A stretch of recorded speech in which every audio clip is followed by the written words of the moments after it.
പുതുവർഷം പിറക്കാനായിട്ട് ഇനി ഒരു ദിവസം കൂടി മാത്രമേ ബാക്കിയുള്ളൂ. ആഘോഷങ്ങൾക്ക് വേണ്ടിയിട്ടുള്ള കൗണ്ട് ഡൗണുകളൊക്കെ ഓൾറെഡി സ്റ്റാർട്ട് ചെയ്തു.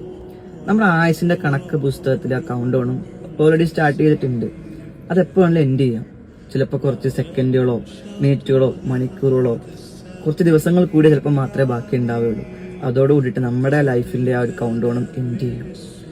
ഈ ഒരു കഴിഞ്ഞ വർഷങ്ങൾ നമ്മളൊന്ന് എടുത്ത് നോക്കുമ്പോൾ കഴിഞ്ഞ ആയുസുകളിൽ ആർക്കൊക്കെ വേണ്ടി ആരെയൊക്കെ സംതൃപ്തിപ്പെടുത്താനുള്ള ഓട്ടപ്പാച്ചിലായിരുന്നു അല്ലെ.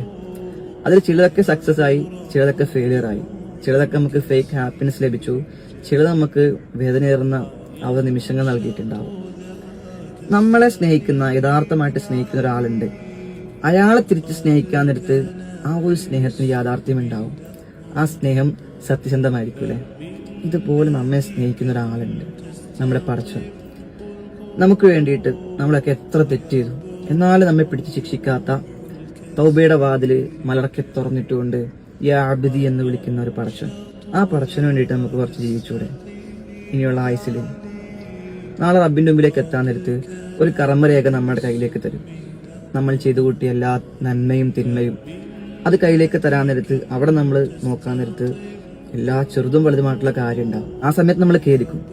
ആ സമയത്ത് നമ്മൾ ആ ഒരു പുസ്തകം നോക്കി വിചാരണ ചെയ്യാതെ ഈ ഒരു ദുനിയാവിൽ നമ്മുടെ ശ്വാസം നിലനിൽക്കുന്ന ഈ സെക്കൻഡുകൾ നമ്മൾ സ്വയം വിചാരണ ചെയ്യുക.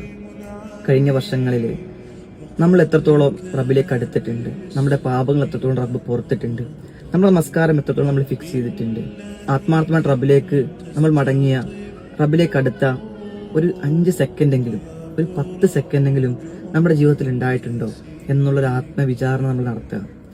അങ്ങനെ സ്വയം വിചാരണ നടത്തി മാറ്റങ്ങൾക്ക് വേണ്ടിയിട്ടുള്ള ആകട്ടെ അടുത്തൊരു പുതുവർഷം.